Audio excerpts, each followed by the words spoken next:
Then the Lord said to Moses, "Go to Pharaoh, for I have hardened his heart and the hearts of his officials, so that I may perform these miraculous signs of mine among them, and that you may tell your children and grandchildren how I dealt harshly with the Egyptians, and how I performed my signs among them, and that you may know that I am the Lord." So Moses and Aaron went to Pharaoh and said to him, "This is what the Lord, the God of the Hebrews, says. How long will you refuse to humble yourself before me? Let my people go so that they may worship me. If you refuse to let them go, I will bring locusts into your country tomorrow. They will cover the face of the ground so that it cannot be seen. They will devour what little you have left after the hail, including every tree that is growing in your fields. They will fill your houses and those of your officials, and all the Egyptians, something your fathers nor your forefathers have ever seen from the day they settled in this land till now." Then Moses turned and left Pharaoh. Pharaoh's officials said to him, "How long will this man be a snare to us? Let the people go, so they may worship the Lord their God. Do you not yet realize that Egypt is ruined?" Then Moses and Aaron were brought back to Pharaoh. "Go, worship the Lord your God," he said, "but just who will be going?" Moses answered, "We will go with our young and our old, with our sons and daughters, and with our flocks and herds, because we are to celebrate a festival to the Lord." Pharaoh said, "The Lord be with you. If I let you go along with your women and children, clearly you are bent on evil. No, have only the men go and worship the Lord, since that's what you have been asking for." Then Moses and Aaron were driven out of Pharaoh's presence. And the Lord said to Moses, "Stretch out your hand over Egypt, so that the locusts will swarm over the land and devour everything growing in the fields, everything left by the hail." So Moses stretched out his staff over Egypt, and the Lord made an east wind blow across the land all that day and all that night. By morning the wind had brought the locusts. They invaded all Egypt and settled down in every area of the country in great numbers. Never before had there been such a plague of locusts, nor will there ever be again. They covered all the ground until it was black. They devoured all that was left after the hail, everything growing in the trees and the fruit on the trees. Nothing green remained on tree or plant in all the land of Egypt. Pharaoh quickly summoned Moses and Aaron and said, "I have sinned against the Lord your God and against you. Now forgive my sin once more and pray to the Lord your God to take this deadly plague away from me." Moses then left Pharaoh and prayed to the Lord. And the Lord changed the wind to a very strong west wind, which caught up the locusts and carried them into the Red Sea. Not a locust was left anywhere in Egypt. But the Lord hardened Pharaoh's heart, and he would not let the Israelites go. Then the Lord said to Moses, "Stretch out your hand toward the sky, so that darkness will spread over Egypt, darkness that can be felt." So Moses stretched out his hand toward the sky, and total darkness covered all Egypt for 3 days.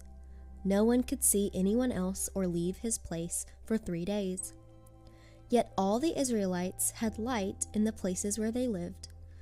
Then Pharaoh summoned Moses and said, "Go worship the Lord. Even your women and children may go with you, only leave your flocks and herds behind." But Moses said, "You must allow us to have sacrifices and burnt offerings to present to the Lord our God.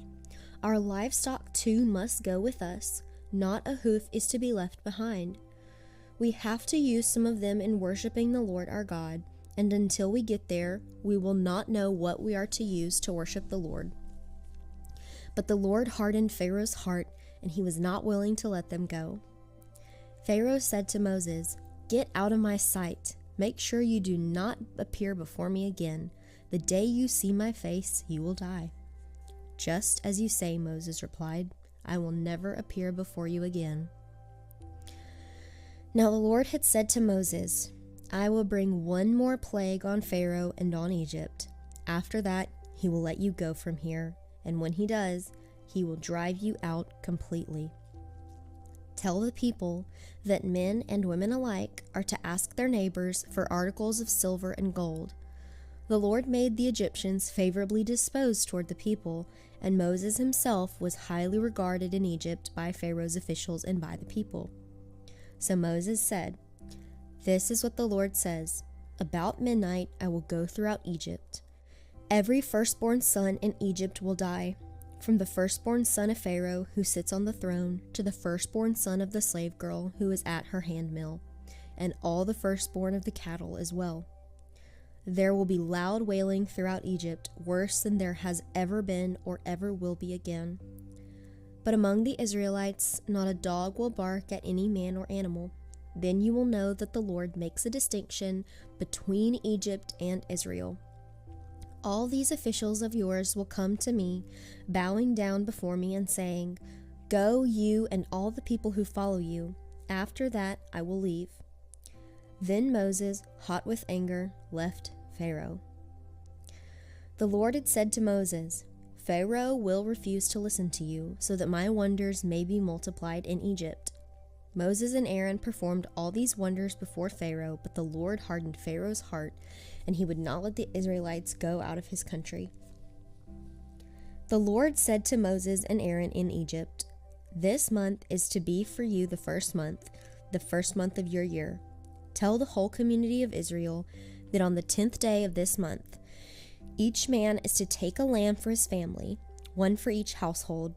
If any household is too small for a whole lamb, they must share one with their nearest neighbor, having taken into account the number of people there are. You are to determine the amount of lamb needed in accordance with what each person will eat. The animals you choose must be year-old males without defect, and you may take them from the sheep or the goats. Take care of them until the 14th day of the month, when all the people of the community of Israel must slaughter them at twilight. Then they are to take some of the blood and put it on the sides and tops of the door frames of the houses where they eat the lambs. That same night they are to eat the meat roasted over the fire, along with bitter herbs and bread made without yeast. Do not eat the meat raw or cooked in water, but roast it over the fire, head, legs, and inner parts. Do not leave any of it till morning. If some is left till morning, you must burn it. This is how you are to eat it, with your cloak tucked into your belt, and your sandals on your feet, and your staff in your hand. Eat it in haste. It is the Lord's Passover. On that same night I will pass through Egypt and strike down every firstborn, both men and animals, and I will bring judgment on all the gods of Egypt. I am the Lord. The blood will be a sign for you on the houses where you are, and when I see the blood, I will pass over you. No destructive plague will touch you when I strike Egypt. This is a day you are to commemorate for the generations to come. You shall celebrate it as a festival to the Lord, a lasting ordinance. For 7 days you are to eat bread made without yeast. On the first day remove the yeast from your houses, for whoever eats anything with yeast in it, from the first day through the 7th, must be cut off from Israel. On the first day hold a sacred assembly, and another one on the 7th day. Do no work at all on these days except to prepare food for everyone to eat. That is all you may do. Celebrate the feast of unleavened bread, because it was on this very day that I brought your divisions out of Egypt. Celebrate this day as a lasting ordinance for the generations to come. In the first month you are to eat bread made without yeast, from the evening of the 14th day until the evening of the 21st day. For 7 days no yeast is to be found in your houses, and whoever eats anything with yeast in it must be cut off from the community of Israel, whether he is an alien or native born. Eat nothing made with yeast. Wherever you live, you must eat unleavened bread. Then Moses summoned all the elders of Israel and said to them, Go at once and select the animals for your families and slaughter the Passover lamb. Take a bunch of hyssop, dip it into the blood in the basin, and put some of the blood on the top and on the sides of the doorframe. Not one of you shall go out of the door of his house until morning. When the Lord goes through the land to strike down the Egyptians, he will see the blood on the top and sides of the doorframe and will pass over that doorway, and he will not permit the destroyer to enter your house and strike you down. Obey these instructions as a lasting ordinance for you and your descendants. When you enter the land that the Lord will give you as he promised, observe this ceremony. And when your children ask you, "What does this ceremony mean to you?" then tell them, "It is the Passover sacrifice to the Lord, who passed over the houses of Israel in Egypt and spared our homes when he struck down the Egyptians." Then the people bowed down and worshipped. The Israelites did just what the Lord commanded Moses and Aaron. At midnight, the Lord struck down all the firstborn in Egypt, from the firstborn of Pharaoh who sat on the throne to the firstborn of the prisoner who was in the dungeon, and the firstborn of all the livestock as well. Pharaoh and all his officials and all the Egyptians got up during the night, and there was loud wailing in Egypt, for there was not a house without someone dead. During the night, Pharaoh summoned Moses and Aaron and said, "Up, leave my people, you and the Israelites. Go worship the Lord as you have requested. Take your flocks and herds as you have said, and go, and also bless me." The Egyptians urged the people to hurry and leave the country, for otherwise they said, "We will all die."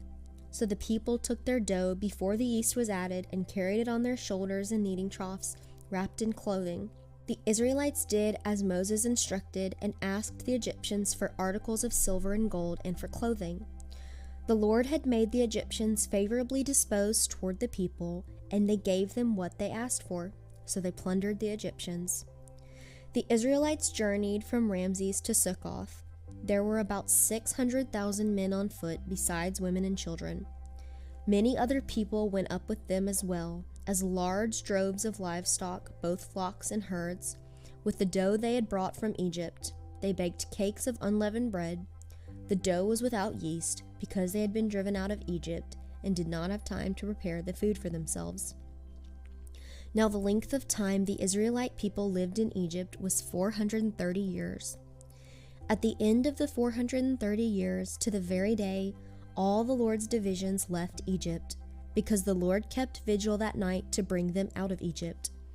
On this night, all the Israelites are to keep vigil to honor the Lord for the generations to come. The Lord said to Moses and Aaron, "These are the regulations for the Passover. No foreigner is to eat of it. Any slave you have bought may eat of it after you have circumcised him, but a temporary resident and a hired worker may not eat of it. It must be eaten inside one house. Take none of the meat outside the house. Do not break any of the bones. The whole community of Israel must celebrate it. An alien living among you who wants to celebrate the Lord's Passover must have all the males in his household circumcised. Then he may take part like one born in the land. No uncircumcised male may eat of it. The same law applies to the native born and to the alien living among you." All the Israelites did just what the Lord had commanded Moses and Aaron, and on that very day the Lord brought the Israelites out of Egypt by their divisions.